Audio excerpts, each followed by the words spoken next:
Who here is all about overcoming the energy crisis? Whether we believe in it, like it, or whatever, we're gonna have to deal with power outages, high energy costs. How are you gonna stay warm in these winter months when it's freezing and you either can't afford your energy bill or you're simply experiencing a rolling blackout and have no energy? You gotta be able to stay warm, guys. 38 already up to 50 degrees in here in a matter of about 15 minutes, 20 minutes. So with some of our most popular videos being emergency heat, I've had people asking me in the comments to make this video as there's a ton of buzz over this particular heater. Good information you might want to know coming right up.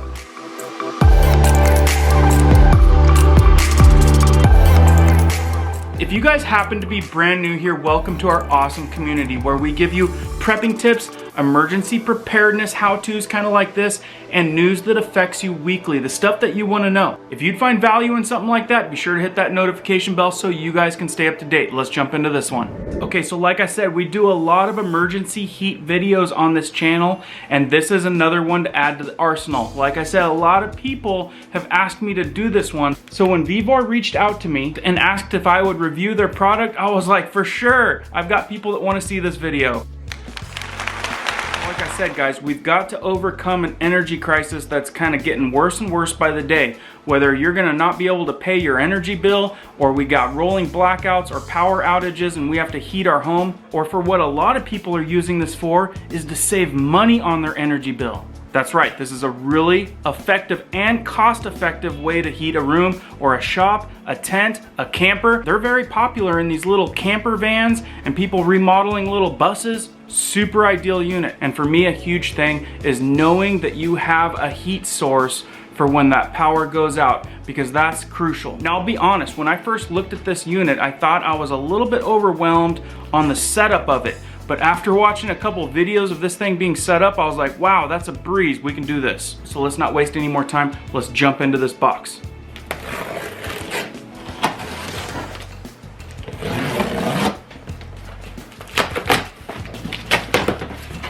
So when you open the box, immediately, you're gonna see a little instruction manual right on top. You're gonna have your fuel tank right here. Underneath that, you're gonna have a parts box. Okay, in this box, you're gonna get some flexible conduit. You're gonna get these aluminum ports that are flexible. You got another one that's a little bit skinnier. You got your fuel line, three-way splitter, and you got this little port.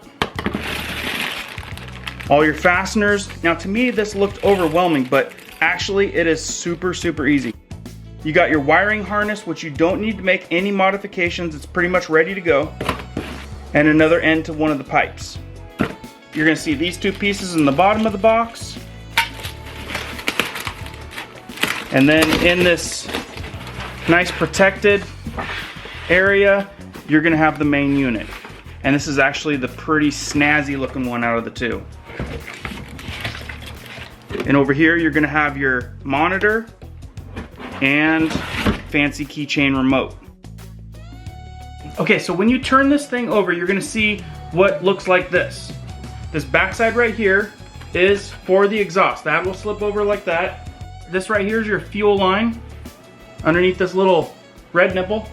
And then this one right here is the inlet line, just like that.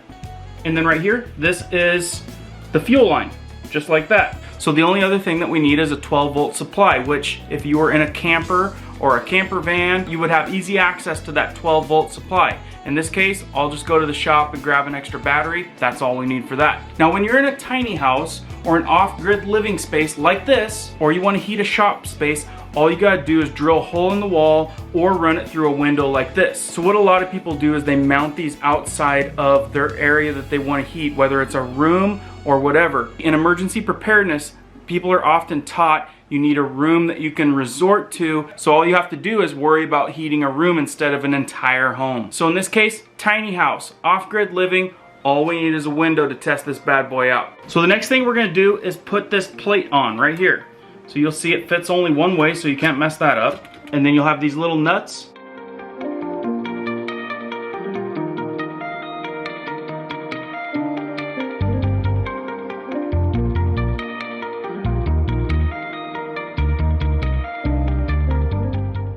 So now the very useful thing for this plate is this plate gives you a mounting surface.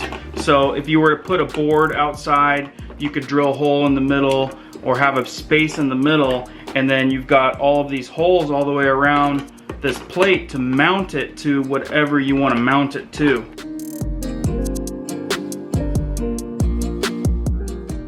So while I'm tightening this up, why don't you guys put down in the comments what type of space that you would heat up with this little diesel heater, and what would be the reasons why you would want this in your scenario. Are you trying to heat up a camper? Are you trying to have emergency heat for when the power goes out in cold conditions? Are you trying to save money on your heating bill or your energy costs? Then you'll take these little really easy to use hose clamps.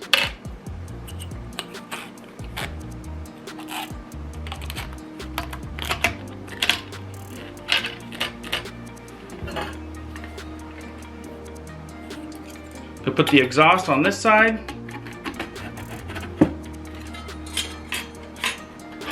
Okay, so the other thing that I wanted to tell you guys was they gave me an insane discount for this thing, which will be down in the description below. And then you'll need one down here on the inlet side as well, just like that. And another place that these are super popular right now is over in the European countries that are dealing with high energy costs and limited energy. I've got tons of comments from Germany, all places over there that are talking about rolling blackouts to save on the energy grid over there. So as you guys can see, this exhaust tip right here has a mounting bracket. This is designed to be mounted upright like this with this tiny little hole face down. So if it's just sitting out there dangling or whatever, just make sure that this side is on the upside. Remember, put your clamp on first.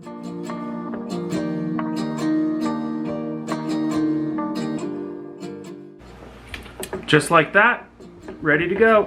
So in the bag, you'll see these little spring clips, just like that, and those slide right over the fuel line, just like so. Fuel line will slip right over the fuel intake right there.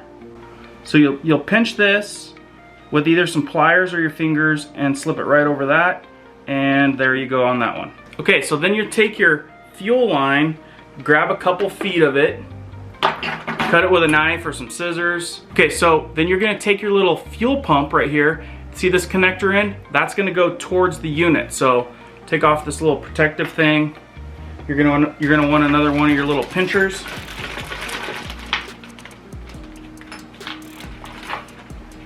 Slide your pincher over, and then slide this over. If this is not going on super easy, just put it in some hot water and it'll loosen up that rubber, just like that. And these things stay on surprisingly well. Like, I've already tried to take them off and you almost don't need this little clamp, but put the clamp on there, just like so.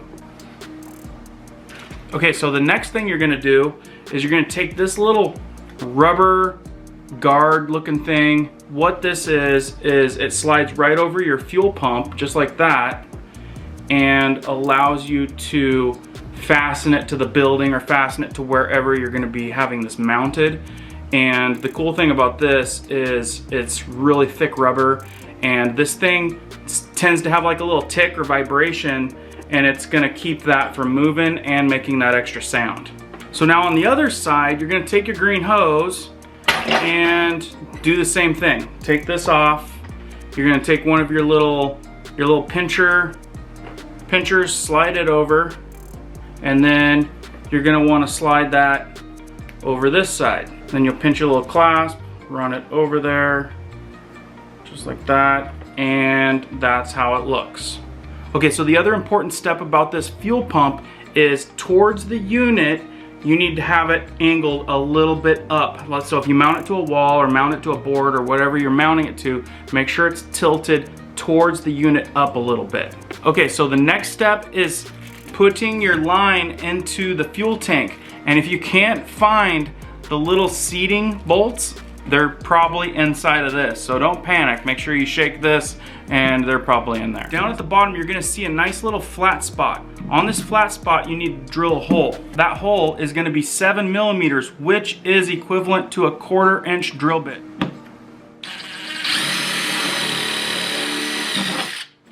Just like that. If you don't have a drill, just go to the neighbors and ask for a 1/4 drill bit and a drill. Now the next part can be tricky because you have to feed this on the inside of this tank and get it out of there, but I'll show you a trick with that. Going in and out, I'm gonna be doing a couple wardrobe changes in case you guys are wondering. It's cold outside. So here's the little baggie out of the fuel container.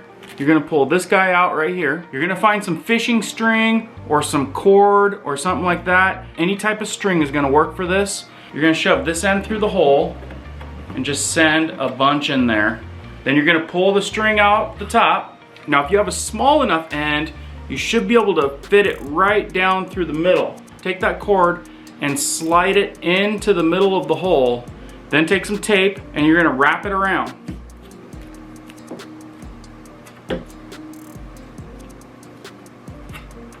So it'll look a little something like that. Drop it down in there. Then you're gonna pull that through. So then you'll pull the string down, and then there it is, right there. Pull it right through. You can see those threads came through just fine. Now you're gonna take off the tape. You're gonna take the other black washer, put it on, and then there's gonna be a bolt with a little indentation on one side. That's the one that goes over that washer. Thread it on there. Grab some pliers. Cinch it up a little bit. It's gonna look something like that. Then we'll hook this end up. Slide your little pincher on there. Once you got it over there, slide your little pincher back down. Ready to go on that side? Okay, so the next part is this fuel filter. You see this large side? That side is gonna go towards the unit. So you wanna put this in anywhere between your fuel pump and the unit. So like this, you could put it right next to it, you could put it midline, whatever works for you. And that's just a matter of cutting it, using these two little pinchers, putting it on there. I'll put it in right here, pretty close to this so that it stays pretty stationary.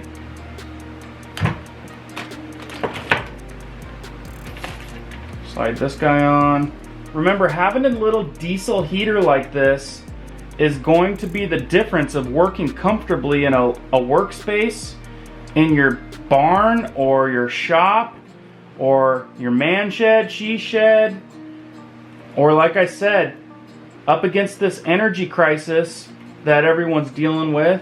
You don't know if you're gonna have rolling blackouts, you don't know if you're gonna have power outages, and having a way to stay warm and have heat is huge. And I told you guys about that crazy special offer they gave me to our community down in the description below. Well, there's another offer that they're offering to stack on top of that offer. And it looks just like that. So they have a special offer on their website, and on the link that takes you to the official website, there is activity information on there listed as what is your must-do winter DIY project for your warm home. All you gotta do is go to Vevor, share your project, and participate in their activity and earn up to $100 voucher for this thing. That's on top of the crazy deal they're already giving you. When it comes to the wiring harness, guys, you can't screw this up. It's so simple. This one plugs into your fuel pump, this one plugs into the unit, and the red and black go to your battery power supply. Super simple. Like I said, you can't mess it up. Just like so. There's no way to plug this thing wrong. There's only one way it goes in. Then you've got this side, goes right here into your pump. That slides down, just like that. Super simple. And then you've got your remote line for the third one. All these connectors are different. There's no way to mess it up. And there's only one way to slide it in.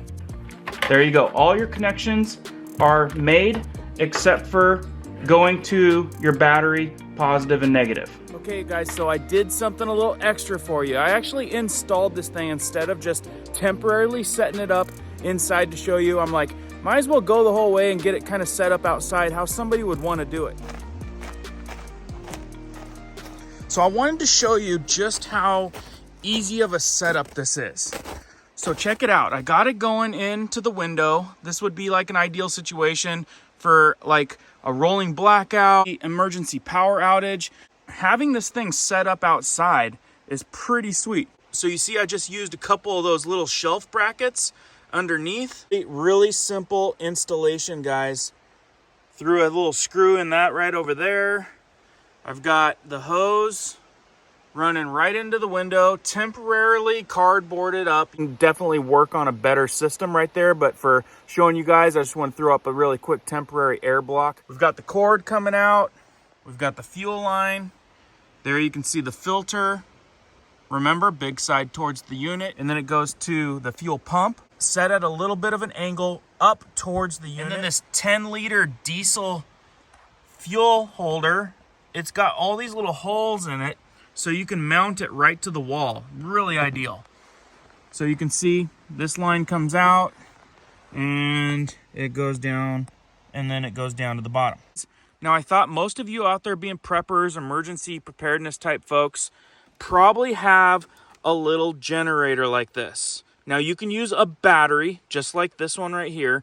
You can easily throw some ends on a battery, keep the battery charged up, however you do that. But in my case, I know a lot of our community has a small little portable power station like this that you can charge up with solar panels. So what I took is the cigarette adapter off of something else that I wasn't using anymore. A lot of times these things come with something that we aren't using. So I just chopped it off, black to black, red to red. Real simple, guys. Real simple. And how ideal is this for an off-grid scenario? I mean, I could hook up solar panels to the power generator and be running my diesel heater and have a big stockpile of diesel so that I could weather any type of storm, power outage, energy crisis, lower my energy bills. So let me grab this controller. I know I got the controller right in here. So you can see I cut a hole in this a long time ago for the cats. So now what you do is you hold these two buttons down at the same time, and it's gonna kick on that fuel pump. You hear it? So now what we're doing is priming the fuel line. So you can see it down there. You can see the fuel line just doing its thing, slowly working its way up. You can see how that thing taps. It's got a little jig to it. So that's why that little rubber assembly is really nice, because it keeps it from vibrating whatever it's mounted to. So if you guys were wondering, this is pulling about 8 watts from this little portable generator. And you can see it moving up. It's a slow go. It'll take a few minutes. And we're getting really close to the fuel pump.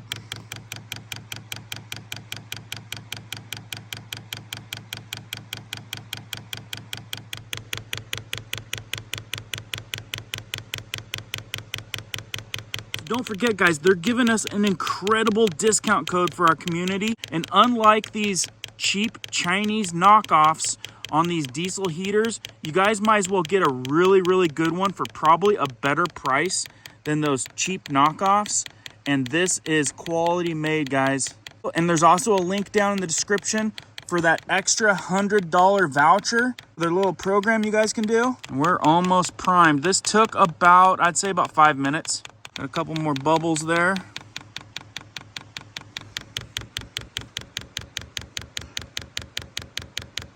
Now remember, guys, this is a fairly crude setup.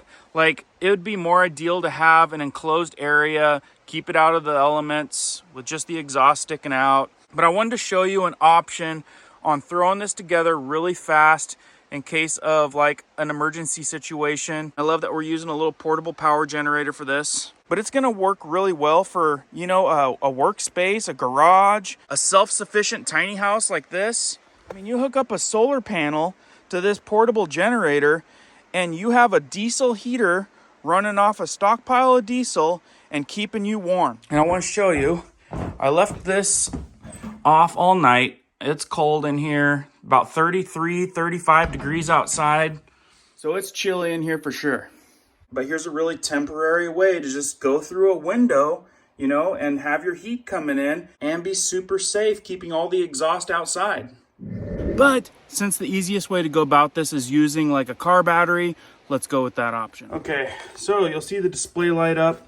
What you're gonna do is hold down on this button right here for about 3 seconds.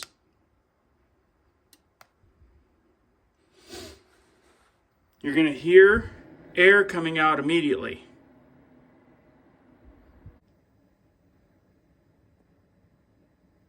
What you're gonna notice is some smoke coming out of the exhaust. If it happens to be a little bit cloudy, that's okay. It's just burning off everything. It'll get clear once it starts running cleaner.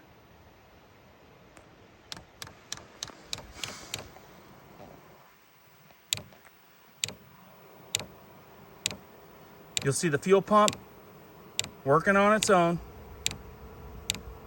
And I'm not sure if you can hear the hum, but it is working like a champ. As you can see, the exhaust got clear. Let's go inside.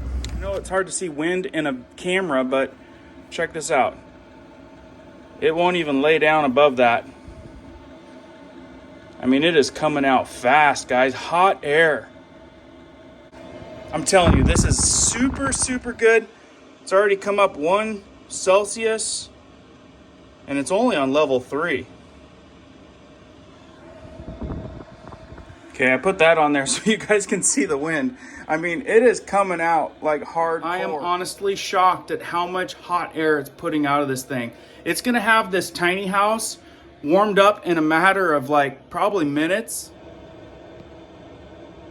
Okay, so I'm not sure if you can see this screen, but you can go down in power, down to a 1, and you can go 2, 3, 4, 5, and 6. I cannot hold my hand up here for longer than that. It is extremely hot. That'll burn my fingers. So what do I think about the Vevor diesel heater? Amazing. Remember, you can use this in your car, shop, while you're camping, camper van, trailer, a tiny house for self-sufficient living. Look, I'm heating up a tiny house in minutes. This is why this little diesel heater is the big buzz right now. And I'll leave a link to that activity that could get you another $100 voucher.